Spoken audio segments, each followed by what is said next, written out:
প্রত্যেক মসজিদের বর্তমান সময়ের দিকে লক্ষ্য রেখে ইমাম সাহেবদের মাইনে বেশি করে দেবেন। ইমাম সাহেবদের মাইনে বেশি করে দেবেন। যে মসজিদে ইমামের মাইনে কম, ওই মসজিদের মুসল্লিদের নামাজ আল্লাহর দরবারে কবুল হওয়া খুবই মুশকিল আছে। আর একটা কথা বলে যাচ্ছি, মনে রাখবেন, মানা না মানা আপনার ব্যাপার। কিয়ামতের মাঠে আল্লাহ আমাকে যখন জিজ্ঞাসা করবে, আব্দুল্লাহ কিল মারুফ কথাগুলো বলেছিলিস, এই দুনিয়ার রেকর্ড তো রয়েছে, আর আমার দুই কাঁধে দুই ফেরেশতা সিসি ক্যামেরা রয়েছে, কিরামান কাতিবিন, এই দুই ফেরেশতাই রইল সাক্ষী। শুনে রেখে দিন, যে এলাকার মসজিদের ইমাম সাহেব হকের উপরে, না হকের উপরে নয়, হকের উপরে যদি ইমাম সাহেবের চোখের পানি পড়ে, ওই এলাকায় আল্লাহর গজব নাজিল হবে। অনুরোধ করে বলে যাচ্ছি, এজন্য আমি আব্দুল্লাহ কিল মারুফ আপনাদের এখানে এসেছি, আপনারা আমাকে ডেকে এনেছেন, আমি 2-3 ঘন্টার বন্ধু, কিন্তু আপনি জানবেন আপনাদের মসজিদের ইমাম সাহেব হচ্ছে 365 দিনের সুখ এবং দুঃখের বন্ধু। ঠিক না ঠিক? সুখ এবং দুঃখের বন্ধু। তাহলে গুরুত্বটা কোথায় দেবেন একটু বাড়ি থেকে ভাববেন। চলুন এগিয়ে যাচ্ছি। এরপরে আসছি, যারা যে মসজিদে আজান দেয় ওকে কি বলে? মুয়াজ্জিন। পশ্চিম বাংলার কথা বলছি। পশ্চিম বাংলায় অনেক মসজিদের মুয়াজ্জিনের আজান ভুল। অনেক মসজিদের মুয়াজ্জিনের আজান ভুল। এজন্য মুয়াজ্জিনদেরকে বলছি বারে বারে, আপনি হয় মুয়াজ্জিনগিরি করা ছেড়ে দিন, আর নইলে ইমাম সাহেবের কাছে বসে আজানটাকে শুদ্ধ করে নিন, ভুলকে সংশোধন করে নিন। আফসোস, ও মুয়াজ্জিনগিরি ছাড়বেও না, আর ভুল করেও যাবে, মানে শুদ্ধও করবে না। এটা খুব খারাপ জিনিস। ইসলাম এসেছে কি? ভুলকে সংশোধন করে অন্ধকার থেকে আলোর পথে আনার জন্য ইসলাম এসেছে। এই কোরআন এসেছে কেন? আল্লাহ পাক কোরআনে বললেন, কিতাবুন আনজালনাহু ইলাইকা লিতুখরিজান নাসা মিনাজ যুলুমাতি ইলান নূর। আল্লাহ পাক বলছেন সূরা ইব্রাহিমের মধ্যে, আল্লাহ বললেন কি, নবী তোমার উপরে আমি এই কোরআন অবতীর্ণ করেছি, কি এই কোরআনের মাধ্যমে তুমি কি করবে? যে সমস্ত মানুষরা অন্ধকারের মধ্যে পড়ে আছে, ওদেরকে টেনে টেনে বের করে আলোর দিকে নিয়ে আসবে। এই জন্যই কোরআন নাজিল হয়েছে। কোরআন নাজিল হয়েছে কেন? হুদাল্লিন নাস, মানুষের হেদায়েতের জন্য। অবায়্যিনাতিম মিনাল হুদা ওয়াল ফুরকান, ন্যায় অন্যায়কে পৃথক করার জন্য কোরআন নাজিল হয়েছে। ভুলকে সংশোধন করার জন্য কোরআন নাজিল হয়েছে। আর ভুলটা কিভাবে প্র্যাকটিক্যাল ভাবে সংশোধন করাবেন, তার জন্য মুহাম্মদ সাল্লাল্লাহু আলাইহি ওয়াসাল্লামকে আল্লাহ পাক পাঠিয়ে দিয়েছেন। জোরে বলে, আমরা এগুলোকে একদম ফলো করিনি, যার জন্য আমাদের উপরে সমস্যা এসে গেছে। আল্লাহ রাসূল পৃথিবী ছাড়ার আগে বলেছিলেন, তারাকতু ফীকুম আমরাইনি লাম তাদিল্লু মা তামাসসাকতুম বিহিমা কিতাবাল্লাহ ওয়া সুন্নাত রাসূলিহি। আমি মুহাম্মদ সাল্লাল্লাহু আলাইহি ওয়াসাল্লাম তোদের ছেড়ে চলে যাচ্ছি, যাবার সময় দুটো জিনিস রেখে যাচ্ছি। এক হলো কোরআন, যে কোরআন আমার উপরে নাজিল হয়েছে, আর দুই হলো সুন্নাহ, হাদিসগুলো রেখে গেলাম। যতদিন পর্যন্ত কোরআন হাদিসটাকে আঁকড়ে ধরে থাকবি বান্দা, ততদিন তোদের গায়ের লোম কেউ টলাতে পারবে না। আমরা কোরআনটা ফলো করিনি, হাদিসকেও ফলো করিনি, আর সেই মোতাবেক জীবনযাপন করিনি, তাই আমাদের উপরে বিপদ আপদ মুসিবত তো আসবেই। আল্লাহ পাক কোরআনে বলে দিয়েছেন, সূরা মুহাম্মাদের মধ্যে আল্লাহ পাক বলছেন কি, ইয়া আইয়ুহাল্লাযীনা আমানু, হে ঈমানদার বান্দাগণ, আতিউল্লাহ ওয়া আতিউর রাসূল ওয়া লা তুবতিলু আমালাকুম। আল্লাহ পাক বললেন সূরা মুহাম্মাদের ভিতরে, আল্লাহ পাক বললেন, ইয়া আইয়ুহাল্লাযীনা আমানু, হে ঈমানদার বান্দাগণ, আতিউল্লাহ ওয়া আতিউর রাসূল, তোমরা আল্লাহকে অনুসরণ করো, রাসূলকে অনুসরণ করো, ওয়ালা তুবতিলু আমালাকুম, তাহলে আল্লাহ পাক তোমাদের আমলগুলো বরবাদ করে দেবে না। আজকের আল্লাহর পাঠানো কিতাবকে যদি আমরা ফলো করি, আমাদের সমস্যাই থাকবে না। চলুন আজকের সেই আল্লাহর কোরআনের পরিচয় দিতে গিয়ে আজ আপনাদের কাছে টুকটুক করে একটা করে কথা বলে যাচ্ছি। কোরআন আল্লাহ, মসজিদ আল্লাহর ঘর, সে সম্পর্কে সংক্ষেপে আপনাদেরকে বুঝিয়ে দিয়েছি। এবার আসছি, যিনি আমাদের সৃষ্টিকর্তা তিনি আল্লাহ। আল্লাহর পরিচয় হলো 4টে। 1 নাম্বার, আল্লাহ নিজেই বলছেন, কুল, নবী তুমি বলো, হুয়াল্লাহু আহাদ, সে আল্লাহ হলেন একক। 2 নাম্বার, আল্লাহুস সামাদ, আল্লাহ হলেন অমুখপেক্ষী, আল্লাহ কারোর মুখপেক্ষী নন, সারা পৃথিবী তার মুখপেক্ষী। 3 নাম্বার, লাম ইয়ালিদ ওয়া লাম ইউলাদ, আল্লাহ কাউকে জন্ম দেয়নি, আল্লাহ কেউ জন্ম দেয়নি। 4 নাম্বার, ওয়া লাম ইয়াকুল কুফুয়ান আহাদ, আল্লাহর সমকক্ষ কেউই নেই। এই হলো আল্লাহর 4টে পরিচয়। এরপরে আল্লাহ বলছেন, তো দেহের মধ্যে আমি 4টে জিনিস দিয়েছি গুরুত্বপূর্ণ, বাড়িতে গিয়ে 4টে জিনিসকে যত্ন করবেন। কি কি? 1 নাম্বার, ব্রেন। উল্টো পাল্টা বাজে মন্তব্য করে আর বাজে টেনশন করে ব্রেনটাকে নষ্ট করবেন না। আল্লাহ ব্রেন দিয়েছে, অতি সূক্ষ্ম জিনিস, আর এটা খুব বড় নিয়ামত। এটা খুব বড় নিয়ামত, আল্লাহ দেয়া নিয়ামত, আমাদের ব্রেন। আল্লাহ বলে তোর ব্রেন দিয়েছি, ভালো চিন্তা ভাবনা করবি, সুচিন্তা ভাবনা করবি, আমার সৃষ্টি নিয়ে গবেষণা করবি, চিন্তা ভাবনা করবি, লোকের গোঁজা মেরে মেরে বেড়াস না। আমরা সেদিকে না গিয়ে লোকের গোঁজা মারতেই শুরু করলাম, এর দুর্নাম ওর বদনাম করতে শুরু করে দিলাম। চলো 2 নাম্বার, আল্লাহ বলছেন আরেকটা তোর দেহের মধ্যে অঙ্গ দিয়েছি, সেই অঙ্গটার নাম হলো হাড়টাকে যত্ন করিস।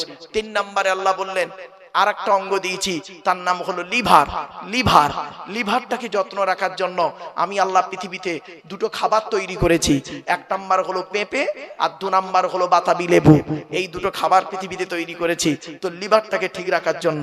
4 নাম্বার হলো কিডনি, এগুলো একটু মনে রাখুন, কিডনি। তো আমি আল্লাহ 2টো কিডনি তোকে দিয়েছি, একটা যদি কোনো মতে খারাপ হয়ে যায় আর একটা দিয়ে তুই কাজ চালিয়ে নিবি, আর যদি দুটোই খারাপ হয়ে যায় বাঁচার আশা ছেড়ে দিবি, ডায়ালিসিস করতে করতে শেষ, আর নয় চেঞ্জ করা ছাড়া উপায় নেই, বাড়ি থেকে ভাববেন। এরপরে আল্লাহ বলছেন তোর দেহের মধ্যে আমি 9টা ছিদ্র দিয়েছি। কটা? আমাদের দেহের মধ্যে আল্লাহ 9টা ছিদ্র দিয়েছে। 9টা ছিদ্র কি কি? 2 চোখ, 2 নাক, 2 কান, একটা গাল, সামনে পেছনে, এই হলো 9টা ছিদ্র। এই 9টা ছিদ্রের যে কোনো একটা ছিদ্রের মাধ্যমে ফেরেশতার দ্বারা আল্লাহ পাক আমাদের আত্মা বের করে নেয়। কত মানুষ মারা গেছে দেখবেন আপনাদের গ্রামে, কত মানুষ মারা গেছে দেখবেন, গিয়ে দেখবেন লোকটা মরে গেছে, পেশাব ফিরে ফেলেছে, বুঝে নেবেন আত্মাটা ওর পেশাবের রাস্তা দিয়ে বেরিয়ে গেছে। কোথায় আছেন আপনি? কত মানুষ মারা গেছে দেখবেন পায়খানা ফিরে ফেলেছে, বুঝে নেবেন আত্মাটা ওর পায়খানা রাস্তা দিয়ে বেরিয়ে গেছে। কত নারী পুরুষ মারা গেছে দেখবেন, লোকটা মরে গেছে, চোখটা চেয়ে আছে, লোকটা মরে গেছে, গালটা হাঁ করে আছে, লোকটা মরে গেছে, ঘাটটা বেঁকে আছে, হাতটা খিঁচে আছে। আবার দেখবেন লোকটা মরে গেছে, দেখলে মনে হবে লোকটা ঘুমিয়ে আছে। কিভাবে মরতে চান? ঈমান নিয়ে যদি কবরে যেতে চান, দয়া করে কোরআন হাদিসের কথাগুলো শুনে, ইজমা কিয়াসের কথাগুলো শুনে আমল করে বাড়ি যান। চলুন বাপেরা, এরপরে আল্লাহ বলছেন তো দেহের মধ্যে আমি 3টে জিনিস দিয়েছি আলাদা। 1 নাম্বার কি? ব্লাড গ্রুপ আলাদা। এজন্য আপনাদেরকে বলি, হিন্দু মুসলিম ঝগড়া মারামারি না করে একে অপরের সঙ্গে মিলেমিশে থাকবেন। দুনিয়াতে চলতে গেলে একে অপরের মুআশরাত মুআমালাত, একে অপরের প্রতি ভালো সম্মান শ্রদ্ধা রাখবেন, একে অপরের বিপদে ঝাঁপিয়ে পড়বেন। কিসের হিন্দু কিসের মুসলিম মারামারি করেন? আপনারা কি জানেন হিন্দুদের রক্তের ভিতরে মুসলমানদের রক্ত আছে, আর মুসলমানদের রক্তের ভিতরে হিন্দুদের রক্ত ঢুকে আছে। আপনাদের এলাকায় ব্লাড ডোনেশন ক্যাম্প হয়, রক্তদান শিবির হয়, তা ব্লাড যখন নেওয়া হয় তখন বলা হয় নাকি এই ও হিন্দু ওর রক্ত আলাদা কর, ও মুসলিম ওর রক্ত আলাদা কর, বলে নাকি? আরে ব্লাডের মধ্যে কাস্টের কোনো ডিভাইডেড থাকে না, ব্লাডের মধ্যে কালারের কোনো ডিভাইডেড থাকে না, ব্লাডের মধ্যে জেন্ডারের কোনো ডিভাইডেড থাকে না, ব্লাডের মধ্যে গ্রুপের ডিভাইডেড করা হয়। ব্লাডের 4টে গ্রুপ, এ বি আর ও, প্রত্যেকটার মাইনাস+। এখানে অনেক মানুষ বসে আছে, দাঁড়িয়ে আছে, ও নিজের ব্লাড গ্রুপ কি ও নিজেও জানে না। আফসোস, দুঃখ লাগে। আর মুসলমানরা তো এদিকেই পিছিয়ে, মুসলমান লেখাপড়ায়, শিক্ষা দীক্ষা, চিন্তা ভাবনা, গবেষণায় পিছিয়ে। ছোট্ট একটা উদাহরণ দিচ্ছি, রেগে যাবেন না কেউ। আচ্ছা, বর্তমান পৃথিবীতে ইহুদিদের সংখ্যা বেশি না মুসলমানদের সংখ্যা বেশি? বলুন না, একটু কথা বলুন। ইহুদিদের সংখ্যা বেশি না মুসলমানদের সংখ্যা বেশি? মুসলিমদের সংখ্যা বেশি। এক কোরআন, এক মুহাম্মদ সাল্লাল্লাহু আলাইহি ওয়াসাল্লাম থেকে 200 কোটি এখন মুসলমান, ঠিক না বেঠিক? ইহুদিদের সংখ্যা খুব কম ইহুদিরা। তো ইহুদিদের সংখ্যা যদি কম হয়, মুসলমানদের সংখ্যা যদি বেশি হয়, যুক্তি কি বলে? বর্তমানে মার খাচ্ছে কারা? মুসলমানরা বেশি না ইহুদিরা বেশি? কেন? এদের সংখ্যা তো 200 কোটি, এরা মার খাচ্ছে কেন? কারণ হচ্ছে কি জানেন? শোনেন, কুল হুয়াল, কোরআনে আছে, কুল হুয়াল কাদিরু আলা আন ইয়াবাসা আলাইকুম আযাবাম মিন ফাওকিকুম আও মিন তাহতি আরজুলিকুম আও ইয়ালবিসাকুম শিয়াআ ওয়া ইউযীকা বা'দাকুম বা'সা বা'দ। কোরআনের দলিল বাবা, আমার কথা নয়। সূরা আনামের মধ্যে আল্লাহ বলছেন, নবী তুমি বলে দাও আমার আযাব হলো 3 ধরনের। কয় ধরনের? আমার আযাব 3 ধরনের। 1 নাম্বার হলো মাথার উপর থেকে আযাব আসবে, শাস্তি। 2 নাম্বার হলো পায়ের তলা থেকে শাস্তি, আযাব আসবে, মানে ভূমিকম্প ইত্যাদি। আর 2 নাম্বার হলো পৃথিবীর উপরে আযাব, শাস্তি। এই আয়াতের পিছনে একটা হাদিস আছে। আল্লাহর নবী মুহাম্মদ সাল্লাল্লাহু আলাইহি ওয়াসাল্লাম আল্লাহর কাছে 3টে দোয়া চেয়েছিলেন, তার মধ্যে 2টো কবুল হয়েছে, একটা কবুল হয়নি। কি দোয়া চেয়েছিলেন? আল্লাহর নবী মুহাম্মদ সাল্লাল্লাহু আলাইহি ওয়াসাল্লাম আল্লাহকে বললেন, আল্লাহ আমি আপনার কাছে এই দোয়াগুলো চাইছি। কি নবী কি চাইছেন আপনি বলুন। তখন আল্লাহ রাসূল বললেন, আল্লাহ আমার উম্মতদেরকে আপনি দয়া করে না খাইয়ে মেরে ফেলবেন না, ক্ষুধা দিয়ে মারবেন না। আল্লাহ বললেন, নবী এ দোয়া কবুল হয়ে গেল, আপনার উম্মতদেরকে আমি না খাইয়ে মারবো না, ওরা খেয়েই ওরা মরবে, চিন্তার কোনো কারণ নেই। তো উম্মতে মুহাম্মাদিয়া এত খাওয়া খাচ্ছে, কোলেস্টেরল বেড়ে যাচ্ছে, সুগার খেতে খেতে সুগার হয়ে যাচ্ছে, আবার এত খাওয়া খাচ্ছে ভুঁড়ি বেড়ে যাচ্ছে, অসুবিধা নেই, যাক।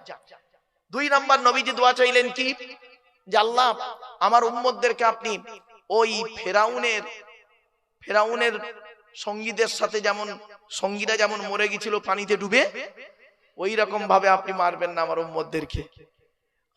আল্লাহ বললেন, নবী এ দোয়া কবুল হয়ে গেল, যান আপনার উম্মতদেরকে আমি পানিতে ডুবিয়ে মারবো না। আল্লাহ ওয়াদা করলেন, আপনার উম্মতদেরকে আমি পানিতে ডুবিয়ে মারবো না। যদি 2-1টা কোনো কারণে মরে যায় তাহলে শহীদের মর্যাদা সে পেয়ে যাবে। চলে বলুন, হয়ে গেল। 3 নাম্বার দোয়াটা চেয়েছিলেন কি জানেন? এইটা কবুল হয়নি। সেটা বলেছিলেন, আল্লাহ আমার উম্মতরা যেন নিজেদের মধ্যে মারামারি করে না মরি। আল্লাহ বললেন, নবী এটা আর কবুল হলো না। বড় দুঃখ লাগে কি জানেন? এই কোরআন পাঠালো আল্লাহ কোরআনে বললেন, ওয়াতাসিমু বিহাবলিল্লাহি জামিয়াম ওয়া লা তাফাররাকু, তোমরা আল্লাহর রশিকে মজবুত করে ধরো, আল্লাহর কোরআন নবীকে অনুসরণ করে মজবুত করে ধরো, নিজেদের মধ্যে মারামারি ঝগড়া করিও না। আর আমরা কি করলাম জানেন? এই কোরআনকে নিয়ে সারা পৃথিবী গবেষণা করলো। America, London, France, Britain, Japan, Jordan, জার্মানির ঠান্ডা করে বসে বসে কোরআন কিনে গবেষণা করলো। কারা করলো? Humphry Davy, Michael Faraday, Einstein, Isaac Newton, doctor Maurice Bucaille, Mr Cook, Mr Jabiri, Mr Campbell, Raja Rammohan Roy, Ishwarchandra Vidyasagar, Rabindranath Thakur, Acharya Jagadish Chandra Basu, Francis Drake, Williams Keith Moore, Williams Harvey, Thomas, George Bernard, এরা কোরআন কিনে গবেষণা করলো। আর আমরা কিছু মৌলবি, সকলে নয়, ভুল হবে বলা, আমরা কিছু মৌলবি কি করলাম? এই কোরআনটাকে নিয়ে তেল পড়া, পানি পড়া, ওয়াজ করা, খতম পড়া, তাবিজ মরা, ঘর বন্ধ করা, আর নিজেদের মধ্যে মারামারি করা। কিরকম মারামারি? গোল টুপি, লম্বা টুপি, চেরা জামা, ফাড়া জামা, তবলিগ, ফুরফুরা, বেরেলি, ওয়াহাবি, জামাত ইসলামী, আহলে হাদিস, বুকে হাত বাঁধা, নাভির নিচে হাত বাঁধা, জোরে আমিন বলা, আস্তে আমিন বলা, 20 রাকাত তারাবি, 8 রাকাত তারাবি, 1 রাকাত বেতের, 3 রাকাত বেতের, কিয়াম করা না করা, মোনাজাত করা না করা, জানাজার পরে দোয়া করা না করা। ওর বলে কাফের, ওর বলে কাফের। ঠিক না ঠিক? আমার বাপেরা অনুরোধ করে বলে যাচ্ছি, এইগুলো থেকে একটু সরে এসে আল্লাহর কোরআন মোতাবেক, রাসূলুল্লাহ সুন্নাহ মোতাবেক একটু জীবনযাপন করি চলুন। ওই সমস্যাযুক্ত জিনিসে থেকে একটু এড়িয়ে থাকবেন। এজন্য আপনি আমার বক্তব্যতে আপনি কোনোদিন পাবেন না। আমি এখানে বসে বসে বলছিলাম যে আমি এই বিতর্কিত আলোচনাগুলো কেন রাখি না স্টেজে, জানেন কেন রাখি না? আমি কি রাখতে পারি না? সব পারি গো বাপ, আল্লাহ আমার ক্ষমতা দিয়েছে, কিন্তু আমি রাখি না। কেন জানেন? সামান্য টুপি নিয়ে মারামারি করে কি করব? আরে ইসলামে আছে মাথায় কিছু দিয়ে নামাজ পড়। আমরা কি করলাম? ইসলাম বলছে দেখ না ও মাথায় কিছু দিয়েছে কিনা দেখতো। আমরা দেখলাম কি দিয়ে নামাজ পড়ছে, সেইটার উপরে ফতোয়া মারলাম। ও টুপিটা গোল, লম্বা, উঁচু, 5 কলি, রুমাল হয়ে গেল। ইসলাম বলছে 70 ঢাকা ফরজ, কোরআন বলছে 70 ঢাকা কি? বলুন না, কথা বলুন। 70 ঢাকা লজ্জাস্থান ঢাকা কি? ফরজ। ইসলাম বলছে 70টা ঢেকেছে কিনা দেখতো, ও লজ্জাস্থান দেখা যাচ্ছে কি দেখ, ঢেকেছে কি দেখ।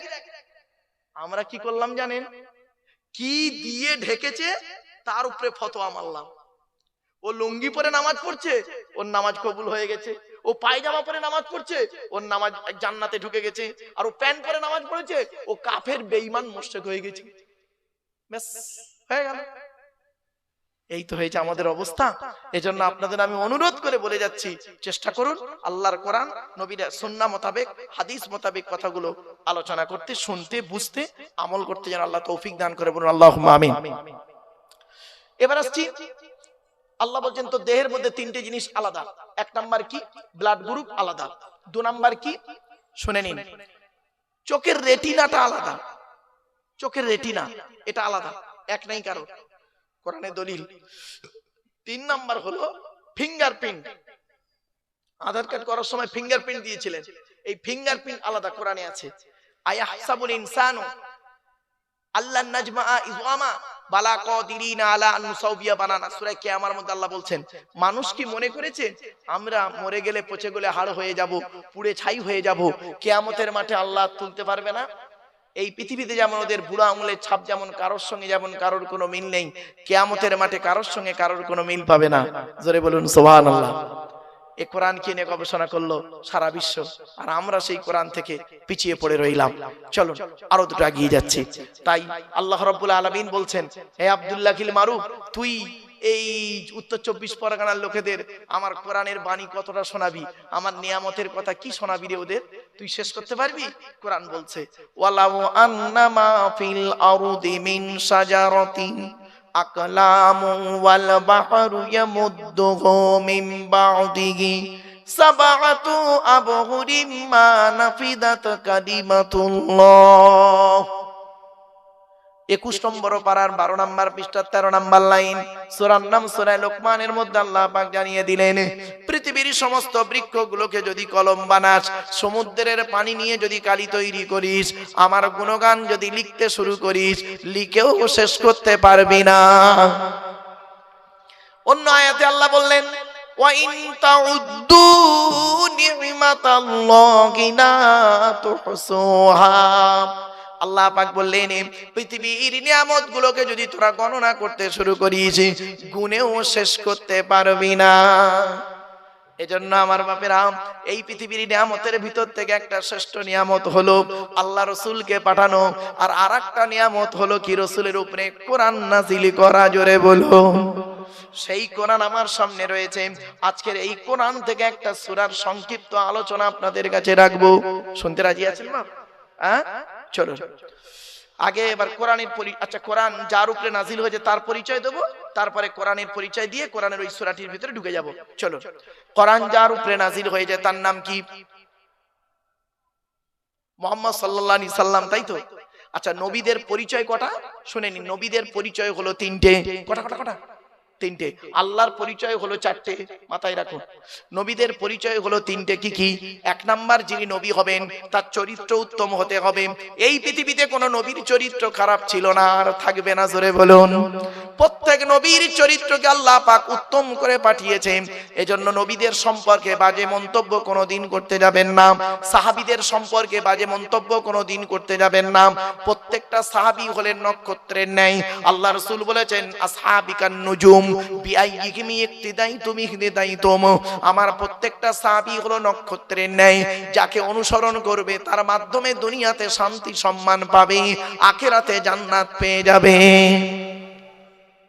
চলো এবার আসছি। 1 নাম্বার হলো নবীদের, নবী যিনি হবেন তার চরিত্র উত্তম হতে হবে। 2 নাম্বার হলো যিনি নবী হবেন তার উপরে আল্লাহর তরফ থেকে ওহী নাযিল হতে হবে। 3 নাম্বার হলো যিনি নবী হবেন তার দ্বারাই অলৌকিক ঘটনা ঘটতে হবে। একটা হোক বা 50টা হোক, পৃথিবীতে যত নবী এসেছেন প্রত্যেক নবীর মাধ্যমে আল্লাহ পাক 1 থেকে 50টার ভিতরে মুজিজা দিয়েছেন। আমার নবী, বিশ্ব নবী, কুল কায়নাতের রাসূল, রাহমাতুল লিল আলামিন মুহাম্মদ সাল্লাল্লাহু আলাইহি ওয়াসাল্লামের মাধ্যমে আল্লাহ পাক পৃথিবীতে 1000-এরও বেশি মুজিজা দিয়েছেন। সর্বশ্রেষ্ঠ হলো এই কোরআনুল কারীম নাযিল করা। কি ভাবলেন আপনি? এই কোরআন কি যাতা ভাবলেন? 1000-এরও বেশি মুজিজা, তার মধ্যে একটা বলবো। আমি বলবো, কি বলুন? এই দেখেন, একটা ছোট্ট মুজিজা বলছি, মানে সংক্ষিপ্ত সময়ের মধ্যে। মুজিজা ছোট নয়, মানে ঘটনাটা ছোট্ট করে বলছি বোঝার জন্য। আল্লাহ রাসূল একদিন দাঁড়িয়ে আছেন, সঙ্গে কিছু সাহাবী রয়েছেন। আল্লাহর নবী দাঁড়িয়ে আছেন, সঙ্গে কিছু সাহাবী আছেন। একটা মৌমাছির দল উড়ে উড়ে যাচ্ছে। আল্লাহর নবী মৌমাছিদের দিকে লক্ষ্য করে বললেন, হে মৌমাছির দলেরা দাঁড়িয়ে যাও। সঙ্গে সঙ্গে মৌমাছির দলটা দাঁড়িয়ে গেলেন। যেই দাঁড়িয়ে গেল, আল্লাহ রাসূল বললেন, আমি তোমাদেরকে একটা প্রশ্ন করব, উত্তরটা আমাকে দিয়ে যাও। আল্লাহর নবী বললেন, ওরে মৌমাছির দল, পৃথিবীর জমিনে 1000 রকমের ফুল আর ফল থেকে খাবার সংগ্রহ করো, কোনোটা টক, কোনোটা মিষ্টি, কোনোটা তিতো, কোনোটা কষা। তো তোমাদের পেটের ভিতরে মধুটা এত মিষ্টি হয় কিভাবে? সঙ্গে সঙ্গে মৌমাছির দলের ভিতর থেকে একটা মৌমাছির জবানকে আল্লাহ খুলে দিলেন। ওই সময় সঙ্গে সঙ্গে একটা মৌমাছির ভেতর মৌমাছি বলল কি জানেন? আসসালামু আলাইকা ইয়া রাসূলুল্লাহ, আসসালামু আলাইকা ইয়া হাবিবাল্লাহ। আমরা হলাম কর্মী মৌমাছি, আমাদের চাকে রানী মৌমাছি বসে আছেন, তিনি আমাদের আদেশ করেছেন তোমরা যেখান থেকে মধু সংগ্রহ করবে, যেখান থেকে মধু সংগ্রহ করবে, সেখান থেকে আমার চাকে আসার মাঝখানে রাস্তায় যতটুকু সময় পাবে আখিরি নবীর উপরে দরুদ পড়তে পড়তে আসবে। কি ভাবলেন বাপেরা? বাড়ি থেকে ভাববেন। চলুন এবার আসছি আমাদের নবীর পরিচয়টা দিয়ে দিই। আমাদের নবী কোন বংশের মানুষ ছিলেন? কুরাইশ। কুরাইশ কার নাম শুনে নিন। মুহাম্মাদের বাপের নাম আব্দুল্লাহ, আব্দুল্লাহর বাপের নাম আব্দুল মুত্তালিব, আব্দুল মুত্তালিবের বাপের নাম আব্দে মান্নাফ, আব্দে মান্নাফের বাপের নাম হাশেম, হাশেমের বাপের নাম কুসাই, কুসাইয়ের বাপের নাম কিলাব, কিলাবের বাপের নাম মুররা, মুররার বাপের নাম লুবাই, লুবাইয়ের বাপের নাম কাব, কাবের বাপের নাম গালিব, গালিবের বাপের নাম ফিগির, ফিগির থেকে কুরাইশ বংশ এসেছে। বাবা সুবহানাল্লাহ বলতে এতই কষ্ট আপনাদের? যদি কষ্ট হয় আর বলবো না সুবহানাল্লাহ বলতে, চিন্তার কোনো কারণ নেই। রাসূলুল্লাহর পরিচয় পাচ্ছেন আপনি। শুধু তো আমরা পরিচয় না দিয়ে নবী নবী করে চিৎকার করি। চলুন, নবীর বাপের নাম আব্দুল্লাহ, মায়ের নাম আমিনা, দাদার নাম আব্দুল মুত্তালিব, দাদির নামটা কি? নেতিলা বিনতে খব্বাব ব্রাকেটে ফতেমা, কেউ বলেছেন সামিরা। নবীর নানার নাম হলো আব্দুল ওয়াহাব জুগুরি, নবীর নানির নাম হলো বারিরা বা বাররা, নবীর দুধমার নাম হলো হালিমা, নবীর দুধ বাপের নাম হলো হারেস, নবীর দুধ ভাইয়ের নাম আব্দুল্লাহ, নবীর বাপের নাম আব্দুল্লাহ, নবীর দুধ ভাইয়ের নাম আব্দুল্লাহ। দুটো জন এক করে ফেলবেন না। নবীর জন্ম 570 খ্রিস্টাব্দে। ইংরেজি কি মাস ছিল? 29শে আগস্ট। আরবি মাস ছিল রবিউল আউয়াল মাস, 12 তারিখ, মতান্তরে 9 তারিখ, সোমবার শবে সাদেকের সময়। আরবের মক্কা নগরী কুরাইশ বংশে নবীর জন্ম। নবীর বাপেরা হলো 10 ভাই, নবীর মায়েরা হলো 19 বোন। নবীর 9টা চাচা, 18টা খালা, 6টা ফুফু, 7টা ছেলে মেয়ে। নবীর 9টা চাচার নাম কি? বড় চাচার নাম হারেস, জুবাইর, মুকাইম, ফাইদাক, জাইদাক, আবু লাগাব, হামজা, আব্বাস, আবু তালেব। নবীর বাপ হলো আব্দুল্লাহ। নবীর 7টা ছেলে মেয়ে, 3টে পুত্র সন্তান, 4টে কন্যা সন্তান। 3টে পুত্র সন্তানের নাম কি? বড় ছেলেটার নাম হলো কাসেম, পরের ছেলেটার নাম হলো তাহের বা তৈয়েব, ছোট ছেলেটার নাম হলো ইব্রাহিম।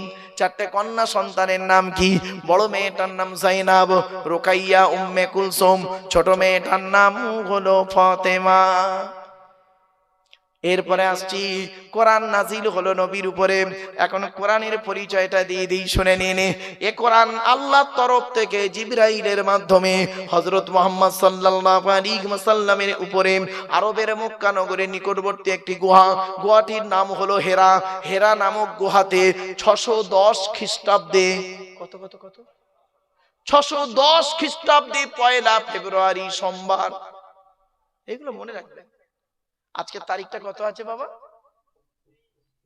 23শে ডিসেম্বর 2025 সাল, তাই তো নাকি? কি বার ছিল আজকে? মঙ্গলবার।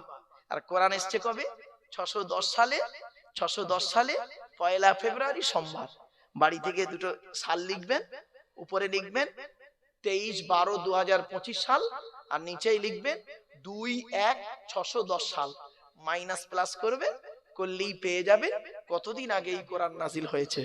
610 খ্রিস্টাব্দে 1 ফেব্রুয়ারি সোমবার কোরআনের প্রথম আয়াত নাজিল হলো, ইকরা, রিড, পড়ো পড়ো পড়ো। আর আমাদের প্রথম বাক্য এখন কি জানেন? রাগ করবেন না কেউ। গেল গেল গেল, পেট শান্তি দুনিয়া শান্তি।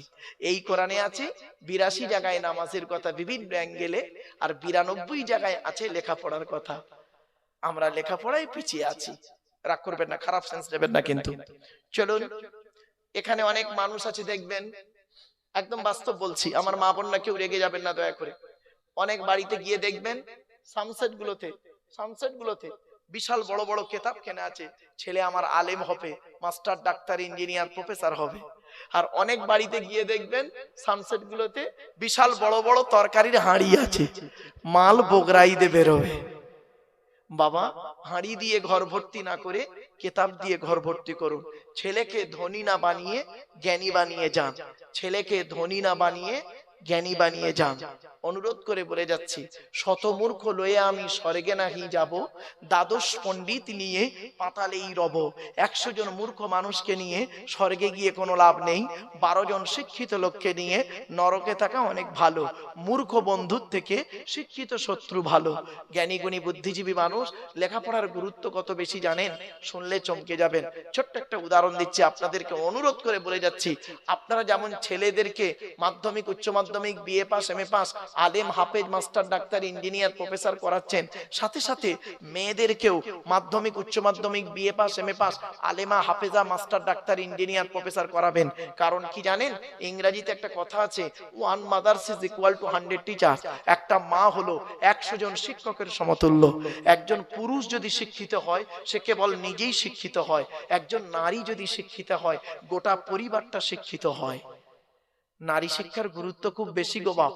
এই কোরআনে 3টে সূরা আছে শুধু নারীদের আলোচনা। সূরায়ে নিসা, সূরায়ে নিসার মধ্যে নারীদের আলোচনা। সূরায়ে নূর নারীদের আলোচনা। সূরায়ে আহজাব নারীদের আলোচনা। কোথায় আছেন আপনি? আপনি তো সব ভাবেননি কোনোদিন। এই কোরআনে আছে 250 রকমের হারাম। কত কত কত? 250 রকমের হারাম। আর এই কোরআনে আছে 250 রকমের হালাল। আপনি কটা হারাম জানেন? ওই সুদ খাওয়া, মদ খাওয়া, ঘুষ খাওয়া, বিয়ের পণ্য বা নারী নির্যাতন করা, জমির আল চুরি করা, হুক মেরে কারেন না, আর জানে না। 250 রকমের হারাম। 2-4টা বলবো? হ্যাঁ, এই দেখুন, স্ত্রীর পিতামাতাকে গালি দেওয়া হারাম। স্ত্রীর পিতামাতাকে, শ্বশুর শাশুড়ি গালি দেওয়া হারাম। এবার আপনি এখানে বসে ভাবুন, ঈদের দিন রাতের বেলা একটু রাত করে ঘুমিয়েছেন, সকালবেলা আপনার স্ত্রী ঈদের দিন সকালবেলা উঠতে একটু দেরি করেছে, বেচারা উঠতে পারেনি ঠিক মতো, এখন খাবার তৈরি হয়নি, ও করেছে কি, ঈদের নামাজ পড়তে যাবে, খাবার এখনো হয়নি, স্ত্রীকে করলো কি, ঈদের দিন সকালবেলা তার মামাসি তুলে গালাগালি করলো, এমনকি মরা বাপটাকে কবর থেকে তুলে আনলো, মরা মাটাকে কবর থেকে তুলে আনলো, তার চোখের পানি ফেলেই দিয়ে ও করলো কি, গোসল করে নতুন জামা কাপড় পরে আতশ সুরমা মেখে 2 রাকাত ঈদের নামাজ, মাঠে গিয়ে ঈদের নামাজ পড়ে ইমাম সাহেবের বুকে বুকে মিলছে, হাও মনে করলো ঈদের নামাজ আল্লাহ কবুল করে ফেলেছে। এত সোজা নয়, এত সোজা নয়। কোরআনে বলা হয়েছে নাসাবা ওয়া সিহরা, শ্বশুর জামাইয়ের সম্পর্ক আল্লাহ দিয়েছে, দিয়ে বংশ বিস্তার করেছে। কোথায় আছেন আপনি? আরেকটা বলছি শুনুন, আরেকটা হারাম। আল্লাহ রাসূল বলেছেন লানাল্লাহু মান সারাকা মানারাল আরদি, ওই সমস্ত লোকেদের প্রতি আল্লাহর গজব, জাহান্নাম, যারা জমির আল চুরি করে করে জমি বাড়িয়ে নেয়। কত আলচোর চাচা বসে আছে, আল্লাহই ভালো জানি, রাগ করবেন না। আরেকটা হারাম দিচ্ছি, রাগ করবেন না আমাকে। আল্লাহ বলছেন ইন্নাল্লাযীনা ইয়াকুলুনা আমওয়ালাল ইয়াতামা যুলমান ইন্নামা ইয়াকুলুনা ফি বুতুনিহিম নারা ওয়া সায়াসলাউনা সাঈরা। 4 নম্বর পারা 17 নম্বর পৃষ্ঠা 14 নম্বর লাইন, সূরার নাম সূরা নিসা 10 নম্বর আয়াত। যারা এতিমের মাল খেয়ে নেয়, এতিমের মাল যারা খায়, এতিমের মাল যারা ভক্ষণ করে, ওরা ওদের পেটে নরকের আগুনগুলো ঢোকাতে শুরু করে। আমি আল্লাহ ওদের নামে, ওদের জন্য সাইর নামক জাহান্নাম নির্ধারিত করে রেখে দিয়েছি। রাগ করবেন না, বাপ মারা গেছে, চাচা বেঁচে আছে, বাপ মারা গেছে, চাচা বেঁচে আছে, ছোট ছোট ভাইপোদের সম্পত্তি চাচা নিজের নামে রেকর্ড করে বসে আছে, উনি আবার হাজি সাহেব। রাগ করবেন না, যারা ইতিমের মাল খেয়ে নেয় তারা বলে জাহান্নামী। বাবা, কত মাদ্রাসা আছে দেখবেন, কত মসজিদ আছে, কত ব্যক্তি আছে দেখবেন, এতিম বাচ্চাদের নামে চাঁদা তুলে, এতিমদের নামে চাঁদা তুলে নিজের গাড়ি বাড়ি বিল্ডিং করে ফেলেছে। বাবাজি, আরো দেখেন হারাম কেমন বেরোচ্ছে টুকটুক টুকটুক করে। রাগ করবেন না, অতি বাস্তব কথা বলে যাচ্ছি। হুকমের কারেন্ট নিয়ে চাচা আমার পাকা চালিয়ে তাহাজ্জুদের নামাজ পড়ছে, চুরি করা কারণে পাকা চালিয়ে তাহাজ্জুদ। বাবা বাবা, হারাম শুনবেন, 250 রকমের হারাম আছে এই কোরআনে, 250 রকমের হালাল আছে এই কোরআনে। আমার বাপেরা, আজকে যে কিতাবের আলোচনা শুনতে বসেছেন, আমি এই জন্যই আপনাদেরকে বলেছিলাম ওয়াজ শোনার লোকের খুব অভাব গো বাপ, আওয়াজ শোনার লোকের অভাব নেই। তাই আমার কপাল খুব ভালো যে আপনারা এখানে কষ্ট করে বসে আছেন। আমার পরবর্তী বক্তা আওলাদে মুজাদ্দিদুজ জামান, তিনি আসবেন, আখরি মোনাজাত করবেন, তার জ্ঞান গর্ব বক্তব্য আপনারা শুনবেন। তাই তার অপেক্ষায় হয়তো আপনারা অনেকে বিক্ষিপ্ত ভাবে এতায় ওতায় ছড়িয়ে ছিটিয়ে আছেন। বাবা, আমার তো তেমন ইলিম কালাম নেই, আমার তেমন জ্ঞান নেই বাপ, তবে যতটুকু আল্লাহ দিয়েছে তার ভেতর থেকে আপনাদেরকে যতটুকু আল্লাহ পাক বলাচ্ছেন সেগুলো আপনাদের কাছে তুলে ধরছি। চলুন এগিয়ে যাচ্ছি। এ কোরআনের পরিচয় হলো 610 খ্রিস্টাব্দে 1 ফেব্রুয়ারি। মনে আছে না ভুলে গেলেন? কোরআন 610 খ্রিস্টাব্দে 1 ফেব্রুয়ারি সোমবার কোরআনের প্রথম আয়াত নাজিল হলো। ইকরা, রিড, পড়ো পড়ো পড়ো। এই কোরআন নাজিল হলো কিভাবে? এর ভেতরে কি আছে? 30টা পারা, 30টা পারা, 540টা রুকু, 114টা সূরা, 14 থেকে 15 খানা সাজদা, 7টা মঞ্জিল, 8 থেকে 12 খানা সাক্তা, 6666টা আয়াত, কেউ বলেছেন 6236টা আয়াত, 3,23,215টা অক্ষর। এ কোরআন 22 বছর 9 মাস 14 দিন, কম বেশি 23 বছর ধরে কোন ঘটনাকে কেন্দ্র করে, কোন ব্যক্তিকে কেন্দ্র করে, কোন বস্তুকে কেন্দ্র করে, কোন জায়গাকে কেন্দ্র করে কোরআনের আয়াতগুলো নাজিল হয়েছে। 6000 আয়াত নাজিল হয়েছে, 12,000 জায়গায় নাজিল হয়েছে। 6000 আয়াত 12,000 জায়গায় নাজিল হয়েছে। কটা জায়গার নাম জানেন? শুধু এই মক্কা আর মদিনাই তো জানেন। ওই সূরার প্রথমে লেখা আছে মাক্কিয়া, মক্কা, আর মাদানিয়া লেখা আছে মদিনাই মনে করলেন না বাবা। 12,000 জায়গায় নাজিল হয়েছে। এই আয়াতগুলো কাকে কেন্দ্র করে, কোথায়, কি অবস্থায়, কোন ব্যক্তিকে কেন্দ্র করে, কোন জায়গাকে কেন্দ্র করে, কোন বস্তুকে কেন্দ্র করে কোরআন আয়াতগুলো নাজিল হয়েছে? একটা বলবো? আবার বলবো কি বলুন না একটু? হ্যাঁ, শুনুন। আল্লাহ নবী একদিন বসে আছেন, আল্লাহ নবী মসজিদে নববীতে বসে আছেন, সাহাবীরাও আছে। নবীর ডান দিকে বসতেন হযরত আবু বকর সিদ্দিক রাদিয়াল্লাহু তাআলা আনহু, ডান দিকে বসতেন। আর বাম দিকে বসতেন হযরত উমর ফারুক রাদিয়াল্লাহু তাআলা আনহু।